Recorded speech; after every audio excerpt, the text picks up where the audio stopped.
G'day legends, and welcome to this episode of Guild Wars where we will go through how useful Espirita can be when using Mino to Mino Bomb.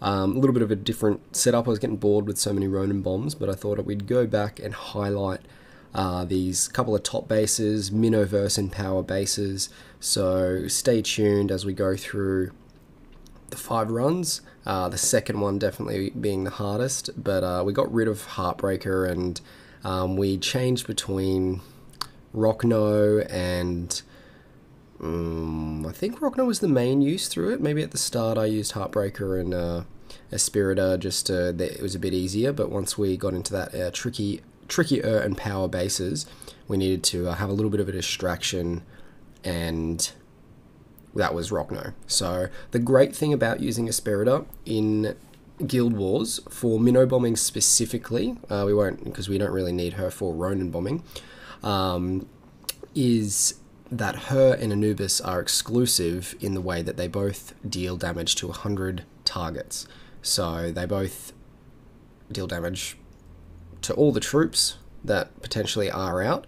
So when we only had Anubis previously and you were Mino bombing, you kind of had to use Anubis first to get rid of those troops, or you had to use Ronin to get rid of those troops. So that was a bit more risky when you're going on that Mino bomb, as it kind of got rid of a lot of those outside targets.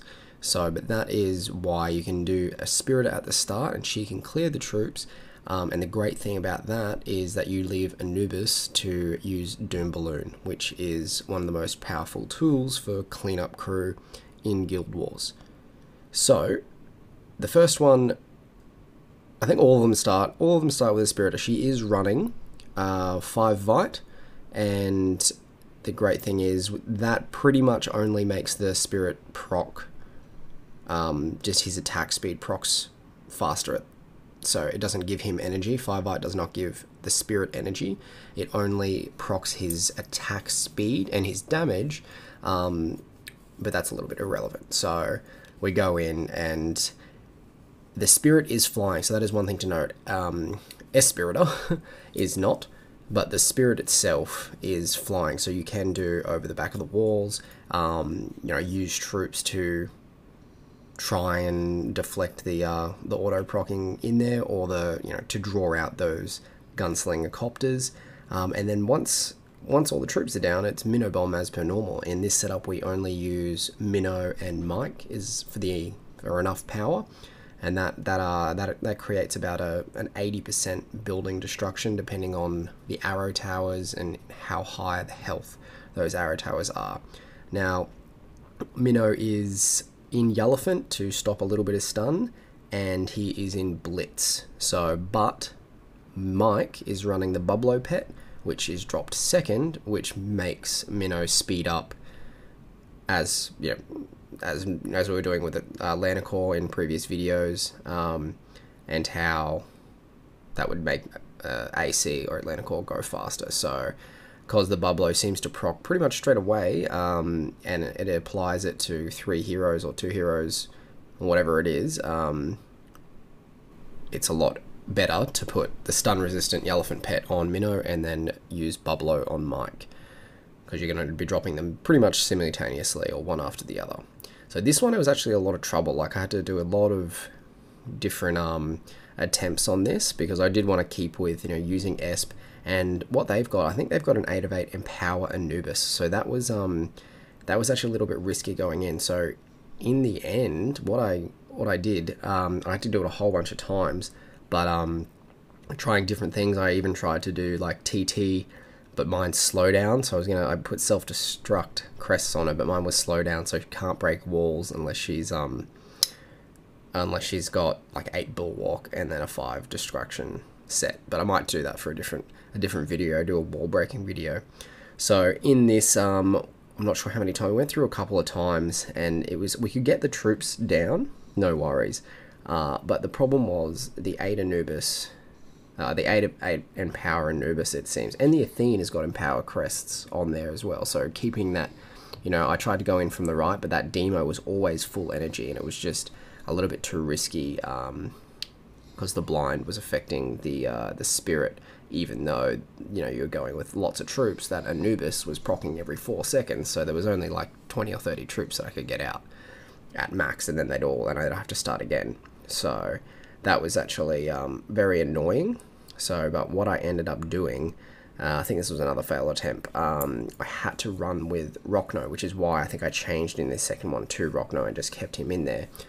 I was using Rockno as a secondary tank, or my only tank. Like, Espirita is there purely for the for getting rid of the troops and leaving Anubis open to use Doom Balloon. That's the whole point of using Espirita in Guild Wars with, you know, combined with your Mino Bomb. So what I ended up doing, I didn't use Rockno in this as a tank. My mistake. I've just put everyone in at the same time when the spirit was still alive, so the copters would be distracted. So I did use Spirit and Espirita as the tank, and then you know, you don't need to use Ronin. Like, if you don't have a Ronin, or you don't have a Scorch Ronin, you could do this setup without a Scorch Ronin. So even though mine is Scorch, to be honest, once you hit that 88% mark, you know, you can scale the base and make sure that the Anubis is going to be able to proc on the remaining buildings. Like, you should be pretty fine with just a few left. If he has, he's going to get 3 procs off. If you do 3 or 4, or maybe 5 if you do, you know, if you do the drop right. This one was fairly simple. You know, you put a Spirit in over the walls, distracting Gunslinger down the bottom with the troops, and he'll get rid of all of the troops, no stress, leaving the base. This one especially, because when a lot of these bases are doing for like anti-Ronin, which there's no base that's really anti-Ronin, to be honest. There's some difficult ones, but it hasn't appeared. But this is a combination of two, so, you know, you get these edge bases with a building so close, it becomes, you know, susceptible. Yeah, this is no perfect base, but you know, there's definitely ways to break in these different bases, but it's just something a little bit different, a different combo to run through Guild Wars. Maybe you're not, maybe you have a Mino that's you're finding a lot more difficult to use, and you used to be able to use Anubis, and maybe DD or your Dread Drake was just not doing enough on that cleanup with Doom Balloon. So using Espirita gives you the option to clear the troops first, with a lot more success, leaving the high damage dealer of Anubis and Doom Balloon combo to help finish off that base. So even if you do screw up maybe a Mino, you've still got like a Ronin, and then or you just use straight Anubis and you wait, and you can use Tree in this as well. So all of those options are definitely open. I think in this I just had to make sure Mino lined up to the closest building instead of going around the corner, which is what happened last time. And, you know, happy days, really. So then you kind of make up your mind about where your Ronin's really good for doing. Oh, that's my alarm for Lost Battlefield.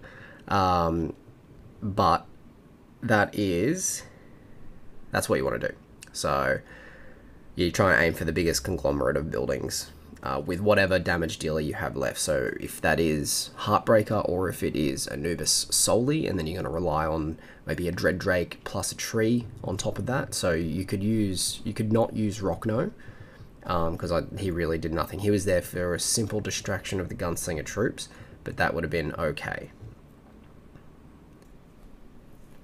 So as we go into the next one, which has no troops, it's really just a simple Mino Bomb. Espirita doesn't do a lot. I've dropped her first anyway, so you can kind of have an example of how she stands up, just destroying buildings. My thought was I'd put her down for, because she does have a Blade Knight on her. She'll get a little bit of damage on the buildings, but that's pretty much it. It's not going to be a hectic building destruction. Honestly, if I had the choice, I think for dungeons specifically, her best enchantment is either going to be a summon, so a Blade Knight, high level Blade Knight, because they're melee, but ideally you'd want a Divine Templar, which is, well, that's what I would want, because Spirit's like 80% damage reduction. Espirita has got 8 of 8. Stone Skin on her. I kind of want the trio of Stone Skin, and that Divine Templar comes with 5 Stone Skin. So really we're just trying to... There's not a lot to this run. It's going to be a simple Rock No drop, and then followed by Mino and Mike to get that boost of power. I mean, realistically, I probably should have dropped... I haven't done Mino for so long. I should have dropped Mike next to that Town Hall, and it would have died. So most of the time the Mino Bomb is going to end somewhere around that 80 to 90%, and so Anubis, 1 click and he's done. But remember, he has like 3 more of those, so it becomes really powerful when you can clear troops at the start with the Espirita and then use Doom Balloon Nub or Anubis at the end. So that's the combo I wanted to highlight. That second one was definitely a lot more difficult, so there are you know, 8 of 8 empowered Athenes, and Anubis probably the more detrimental one to Mino in that regard because it lowers his damage. But same sort of concept here. We've got the Spirit over the top. He's going to get no hassle in getting rid of those troops, and that's all we want him there for. Essentially, it's just a suicide mission like you would really do with Ronin, I suppose, but the idea of Ronin is to take out half the buildings as well. And then it's the same as always. You put your Rock No down to take those GS Copters, and in this time it was only 70%, but then again all that's left is a little bit of the army camps, but those arrow towers are always going to be left alone because of their higher health. So that's what we did today, guys. Went through Espirita versus Anubis, and then how Espirita with Mino bombing, and how it allows you to utilize your Espirita and your Anubis to their best devices. Rather than putting Anubis first, you can put Espirita first, and you can use Anubis for the most advantageous cleanup crew. So that was pretty cool. I keep saying she's not really PvP. I guess Guild Wars is PvP, but she's definitely still better suited to PvE and those dungeons, especially when Insane Dungeon 8 comes out. Well, I think we'll definitely see a better use for her than we currently do, as Anubis can replace her. They're pretty interchangeable in Insane Dungeons, so go through. That's just what I had on everyone. I think I probably should have put her back in Victor's, and that's about it. So anyway, guys, they're the pets there really quick, but thanks for tuning in. Thanks for watching the Espirita versus Mino, or with Mino, and we will see you in the next video.